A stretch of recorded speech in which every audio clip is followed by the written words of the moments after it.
राजा परीक्षित ने कहा महाराज श्री सुखदेव जी से कि जहां सूर्य का प्रकाश है, जहां तक तारागण और चंद्रदेव दिख पड़ते हैं, मैं ये जानना चाहता हूं कितना लंबा भूमंडल है, इसका माप क्या है भूमंडल का। और ये जो 7 समुद्र हैं, 7 द्वीप हैं, मैं इनका पूरा विवरण सुनना चाहता हूं।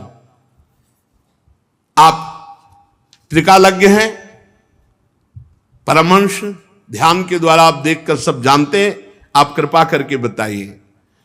श्री सुखदेव जी बोले महाराज वैसे तो भगवान की माया का इतना बड़ा विस्तार है कि कोई देवताओं के समान आयु पाले और स्वयं सरस्वती जी उसकी जिह्वा में बैठ जाएं और वो निरंतर वर्णन करे तो भगवान की माया का पार नहीं पा सकता।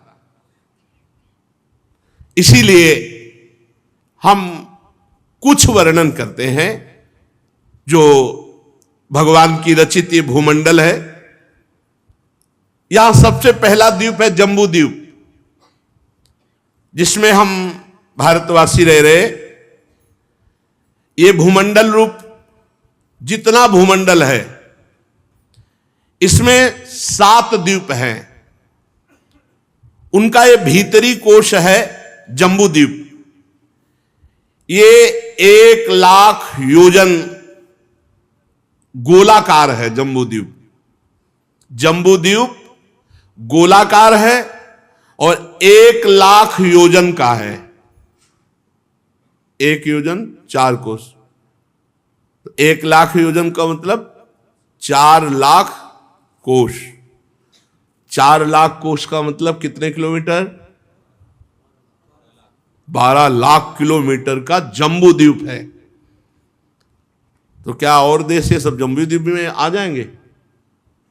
1 लाख योजन का ये जम्बू द्वीप है। हां, इसमें 9,000 योजन विस्तार वाले 9 वर्ष है। 9 देशों में बटा हुआ है। 8 पर्वत हैं। इसमें बीचों बीच इलाव्रत नाम का 10वां वर्ष है। इसके मध्य में सुमेरु पर्वत है जो पूरा का पूरा सोने का है। ये ऐसी जगह होगा जहां दैवी शक्ति सिद्ध पुरुष जा सकते हैं या देवता। ये ऊपर से नीचे तक सबका सब स्वर्ण का है। 1 लाख योजन चौड़ा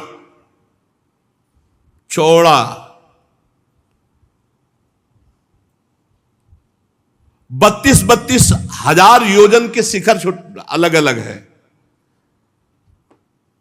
16 हजार योजन की छोटी छोटी खंड है इसमें। 1 लाख योजन भूमि के नीचे घुसा हुआ है। 84,000 योजन मेरु का शिखर है एक। नील पर्वत, श्वेत पर्वत, श्रृंगवान पर्वत, ये 3 पर्वत रम्यक हिरण्मय कुरु नाम के वर्षों की सीमा बांधते हैं।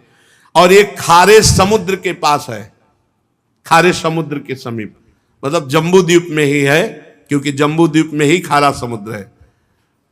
और इन पर्वतों की चौड़ाई 2-2 हजार योजन, और ये सब रत्नों से जटित हैं। नील पर्वत, श्वेत पर्वत, श्रृंगवान पर्वत, अरे रत्न गर्भा भूमि है। इलावर्त के दक्षिण की ओर एक के एक बाद निषद पर्वत, हेमकूट और हिमालय नाम के 3 पर्वत हैं। नीलादि पर्वतों के समान ये पूर्व और पश्चिम की ओर फैले हुए हैं। 10,000 योजन का हिमालय है। 10,000 योजन का हिमालय ऊंचा है। 10,000 योजन तो 40,000 किलोमीटर, 1,20,000 हिमालय। हरिवर्ष किम पुरुष, ये भारतवर्ष की सीमाओं के आसपास है।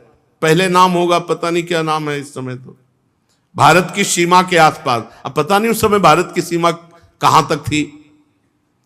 इलाव्रत के पूर्व और पश्चिम की ओर नील पर्वत, दक्षिण में निषद पर्वत और गंधमादन और माल्यवान नाम के पर्वत विराजमान है। इनकी चर्चा तो महाभारत में आती है पर्वतों की। भाद्रस केतुमाल नाम के 2 वर्षों की सीमा को निश्चित करते हैं। मंदार, मेरुमंदर, सुपार्श, कुमुद, ये 4 पर्वत 10-10 हजार योजन ऊंचे हैं और मेरु पर्वत की आधारभूता थुनियों के समान या आसपास है। इनमें 4 पेड़ हैं, आम, जामुन, कदम और बड़ के। मंदर, मेरुमंदर, सुपार्श और कुमुद, इन चारों पर्वत में एक एक पेड़ है, एक आम का, एक जामुन का, एक कदम का और एक बड़ का। और कितना बड़ा पेड़, 1100 योजन ऊंचा आम का पेड़, 1100 योजन। एक योजन का मतलब 4 कोस, तो गिरचौक 4400 पेड़ है कि पूरा। एक आम का पेड़ है, एक जामुन का पेड़, एक कदम्ब का है और एक बरगद का है। और प्रत्येक पेड़ की ऊंचाई 1100 योजन ऊंचा, मतलब 1100 मतलब घेर चौको 4400 नहीं, 1100 तो 4400 और 4400 के किलोमीटर अगर गिने जाए, आए आप बताओ, इतनी बड़ा पेड़ है तो फिर। और 11,000 योजन ऊंची शाखाएं हैं और मोटाई 100 योजन की है, 100 योजन की मोटाई।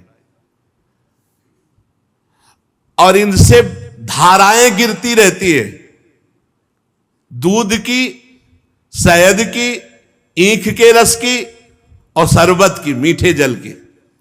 इन चारों पेड़ों से दूध की और मधु की और ईख के रस की, मीठे के जल की। पापी पुरुष थोड़ी जाते होंगे या तो सब दिव्यात्मा जाते। इन वृक्षों से नदियां बहती हैं, ऐसी धारा निकल रही, दूध की धारा, शहद की धारा, ईख की धारा, मीठे जल की धारा। हां देखो लिखा है, इनका सेवन केवल देवता, सिद्ध पुरुष और यक्ष यही कर सकते हैं, मनुष्य नहीं। मनुष्य के भाग्य में नहीं, ये है देवता, सिद्ध, यक्ष। नंदन, चैत्ररथ, वैभ्राजक, सर्वतोभद्र नाम के 4 दिव्य उपवन भी हैं। यहां केवल देवताओं का प्रवेश होता है, अप्सराओं का प्रवेश होता है। मंदराचल की गोद में जो आम का वृक्ष है वो 1100 योजन ऊंचा, 100 योजन मोटा और उसके शिखर के समान आम के फल, और उसका स्वाद अमृत, जो उसको चखे तो अमर हो जाए, ऐसा फल आम का। जब वो फटता है तो मीठा मीठा लाल रस इतना निकलता है कि अरुणोदा नाम की नदी बहती है, आम के रस की, अरुणोदा नाम की नदी। मीठे मीठे फल गिरते हैं, कितने, बोले शिखर के समान बड़े बड़े, फट फट करके उनसे नदी मंदराचल के शिखर से गिरते हैं। और ये वो नदी बहती है, इसमें केवल पार्वती जी और पार्वती जी की सखियां वही स्नान करती है इस आम के रस में। हां तभी तो कहां पहुंच पाओगे। तो उनके अंगों से सुगंध निकलती रहती है, ऐसा सौरभ युक्त, और उससे नदी को स्पर्श करके बहने वाली वायु 10-10 योजन तक सारे देश को सुगंधित रखती है। और इसकी जो मिट्टी जमती है वो जानते हो क्या बनती है? सोना। आम के रस की जो मिट्टी जमती है वो सोना। तो बताया था कि आम का और अब जामुन का वृक्ष जो है बिना गुठली का फल, और वो भी कई विशाल हाथी एक साथ अगर खड़े हो जाएं तो उस फल का ऐसा जाम उनका। और वो जब ऊंचे से गिरता है तो वो भी फट जाता है, तो जम्बू नाम की नदी प्रकट होती है। और जाम्बू नद नाम का इसमें भी स्वर्ण प्रकट होता है, जाम्बू नद नाम का स्वर्ण। मेरु मंदर पर्वत के 10,000 योजन ऊंचे शिखर से गिरकर ये इलावर्त भूमि को सींचती हुई ये जाम्बू नाम की नदी बहती है। उस नदी के दोनों किनारों की मिट्टी जब रस से भीग करके सूर्य की गर्मी से सूख जाती है तो वही जाम्बू नद नाम का सोना बन जाता है। तो वहां सोने की खाने हैं। यहां देवता, गंधर्व, अप्सरा इसी सोने से मुकुट, कंकण, करधनी, आभूषण ये सब बनाते हैं। सुपार्श्व पर्वत पर जो कदम्ब का वृक्ष है उसके 5 कोटरे हैं और उन कोटरों से शहद की धारा बहती है। और वो धारा ऐसी बहती है जैसे 5 पुर की मोटाई एक धारा। पुर गांव में खेती सींचने के लिए पहले प्रयोग होते थे, अब तो नए जमाने के लोग जानते नहीं होंगे। इतना बड़ा होता था चमड़े का, और उसे आए राम तो कुआं में डाला और जब वो भर गया तो खींचे गए तो राम राम राम राम राम राम राम, आए राम गए राम, आए राम गए। बहुत पवित्र जीवन किसान का होता, भर भर के। तो 5 पुर एक साथ, तो वो जो धारा निकलेगी ऐसी 5 धाराएं कदम्ब के वृक्ष से शहद की निकलती हैं। वो सुपार्श्व के शिखर से गिरकर इलावर्त के पश्चिमी भाग को सुवासित करती हुई बहती है। और इसमें इनके आसपास जो लोग रहते हैं वो मधुपान करते हैं, शहद पान करते हैं। तो जहां शास्त्रों में मधुपान आया लोग उसे समझ नहीं पाते। मधुपान का मतलब है शहद, और लोग उसे मधुशाला से जोड़ते हैं। जैसे लिखा है, अंबाजी कह रहे सुम्भ निशुम्भ से, जब तक मैं मधुपान कर रही हूं ऐ दुष्ट तब तक तू गरज ले, और जहां मैं मधुपान कर चुकी इसके बाद तू एक शब्द नहीं बोल पाएगा। तो उस समय मधुपान, मधु ये शहद, जहां जहां मधु की बात आती है तो लोग उसे जोड़ते हैं मधुशाला, मतलब शराब से, निकृष्ट बुद्धि। मधुपान मतलब शहद पान करना। उनके मुख से निकली हुई वायु चारों ओर सुगंध फैलाती है। अब जो कुमुद पर्वत पर सतशल्व नाम का वट वृक्ष है, उसकी जो जटाएं हैं उससे इच्छा अनुसार भोग देने वाला दूध प्रकट होता है। इच्छा अनुसार आप दूध में लिया और सोचा दही बन जाए तो दही आएगा। दही, मधु, घृत, गुड़, अन्न, वस्त्र, सैया, आसन, आभूषण, जो इच्छा करोगे उस दूध से निकल आएगा। दूध ऐसा है कि दही, मधु, घृत, गुड़, अन्न, वस्त्र, सैया, आसन, आभूषण, सब पदार्थ ये सब मायाकृत है। हम तुम वृंदावनवासी हैं, जहां जिनकी माया से ये प्रकट हुआ है उन प्रभु के नजदीक सौभाग्य हम लोगों के जोरदार है, उनके नहीं जोरदार है। वो ये सब खा पी के भी मरेंगे, हम श्री जी के पास जाएंगे। इनके दिए हुए पदार्थों को जो पाता है, सुनो, झुर्रियां नहीं पड़ती, बाल नहीं पकते, पसीना नहीं आता, थकान नहीं होती, दुर्गंध नहीं शरीर में बनता, बुढ़ापा नहीं आता, रोग नहीं होती, सर्दी गर्मी पीड़ा ये नहीं, रोज नई कांति चेहरे की, अंग में कभी पीड़ा नहीं होगी, कष्ट नहीं सताएगा, पूरा जीवन सुखमय जाएगा। जो इन नदियों के किनारे, हाँ यही है, मृत्यु लोक में है, पर मरेंगे तो है ही है, मृत्यु लोक है।